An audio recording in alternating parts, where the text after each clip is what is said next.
ایک پاکستانی کمپنی ایک سیاسی جماعت کی فنڈنگ کرتی ہے وہ پروہیبٹڈ ہے, وہ بھی غیر قانونی ہے. ایک غیر ملکی شہری کرتا ہے یا غیر ملکی کمپنی کرتی ہے تو وہ بھی پروہیبٹڈ ہے, لیکن پھر وہ فورن ایڈڈ کی کیٹیگری میں چلی جاتی ہے وہ سیاسی جماعت. تو چونکہ اس کی برانڈنگ فورن فنڈنگ, کیونکہ جو غیر قانونی فنڈنگ ہوئی ہے بڑے پیمانے پہ غیر ملکیوں سے ہوئی ہے, غیر ملکی کمپنیوں سے ہوئی ہے, اور پی ٹی آئی نے وہ کمپنیاں رجسٹر کیے ہیں اور وہاں سے بڑی فنڈنگ ہوئی ہے. مثلا یہ ووٹن کرکٹ لمیٹڈ جو ہے $2.1 ملین جس کی آئے ہیں direct P T I account میں, یہ کیمن آئلینڈ میں رجسٹرڈ ہے. اسی طرح اور بھی کمپنیاں ہیں, ایک ٹرسٹی ہے زیورخ کی کمپنی ہے, $1,00,000 ہے, وہ بھی کیمن آئلینڈ میں رجسٹرڈ ہے. سوال تو پیدا ہوتا ہے کہ وہ کیمن آف شور کمپنیاں کیوں رجسٹر ہوئی ہیں جن سے یہ پیسہ آیا گیا.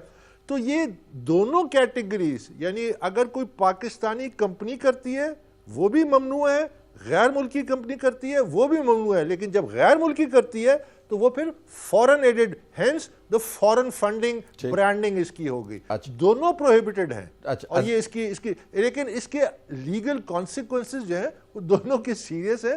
فورن ایڈڈ کے زیادہ سیریس اس لیے ہو جاتے ہیں کہ پھر شاید فیڈرل گورنمنٹ ایک ریفرنس فائل کرتا ہے جی بالکل سپریم کورٹ میں کہ یہ ایک غیر ملکی فنڈڈ ہے تو اس پہ پابندی لگائی. اچھا بالکل. آخر میں اب آپ نے کہا کہ الیکشن کمیشن کے سامنے آپ نے یہ نئے حقائق رکھے اور ان کے لیے آسان کر دیا فیصلہ کرنا, لیکن مجھے لگتا یہ ہے کہ جس قسم کے حقائق سامنے آئے ہیں اور جس قسم کے بیانات الیکشن کمیشن کی طرف سے آئے ہیں, مثلا یہ بھی کہا گیا کہ دوسری جماعتوں کے جو کیسز ہیں وہ بھی جلد جو ہے وہ وائنڈ اپ ہو جائیں گے, اور پی ٹی آئی کی ڈیمانڈ بھی ہے کہ ہمارے ہی کیس کو نہ سنیں, دوسری جماعتوں کا کیس بھی سنیں. تو ممکنہ طور پر فیصلہ کچھ اس قسم کا بھی آ سکتا ہے کہ دوسری جماعتوں کے ساتھ ہم اس کا فیصلہ سنائیں گے, ایک امکان یہ ہے.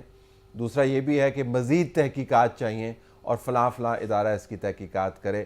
تو جو آپ امپلیکیشنز, یعنی جو احتساب آپ چاہ رہے تھے وہ شاید فیصلے کے نتیجے میں نہ ہو پائے. دیکھیے, جہاں تک یہ معاملہ ہے کہ دوسری جماعتوں کا فیصلہ اور اس کا فیصلہ ایک ساتھ ہونا چاہیے, تو یہ تو الیکشن کمیشن اس کو مسترد کر چکی ہے, کیونکہ پی ٹی آئی درخواستیں یہ دے چکی ہے ایک سے زیادہ اس حوالے سے, اور پھر ہائی کورٹ میں گئی, ہائی کورٹ اور ہائی کورٹس میں بھی یہ مطالبہ ان کا تسلیم نہیں کیا گیا. اور وہ بڑا سمپل ریزن ہے کہ یہ ایسا ہی ہے کہ جس طرح نیب میں سارے کرپشن کے کیسز کہیں کہ جی ایک ساتھ سنے جائیں اور ایک ساتھ فیصلہ ہوا, یہ اسی طرح جس طرح 10 قتل ہوتے ہیں, ایک قاتل پکڑا جائے تو وہ ایک پکڑا ہوا کہتے ہیں جب تک باقی 9 نہیں پکڑے جائیں ہمارا میرا نہیں خیال کہ الیکشن کمیشن اس معاملے کو, جس کو وہ خود مسترد کر چکی ہے, کہ اب وہ اس کو ایک باسکٹ میں ڈالے گی تمام سیاسی جماعتوں کے. آج پہلی دفعہ 8 سال بعد مجھے 2 منٹ کا موقع ملا کہ میں الیکشن کمیشن سے خطاب کر سکوں. انہوں نے مجھے موقع دیا. میں نے ان کو کیا کہا, میں نے کہا دیکھیے جی 8 سال گزرے, میں نے 3 الیکشن کمیشنز کو دیکھا, سب کچھ ہوا, اسکروٹنی کمیٹی 1 مہینے کی جگہ 4 سال لگا دیے, وہ سارے ڈیلیز سب کچھ, لیکن آج آپ ایک ہسٹورک مومنٹ میں ہیں. بھارت کی میں نے مثال دی کہ ایک چیف الیکشن کمشنر نے بھارت کے پورے الیکشن پیٹرن کو تبدیل کر دیا, اس نے الیکشن قوانین کو نافذ کیا بلا خوف و خطر.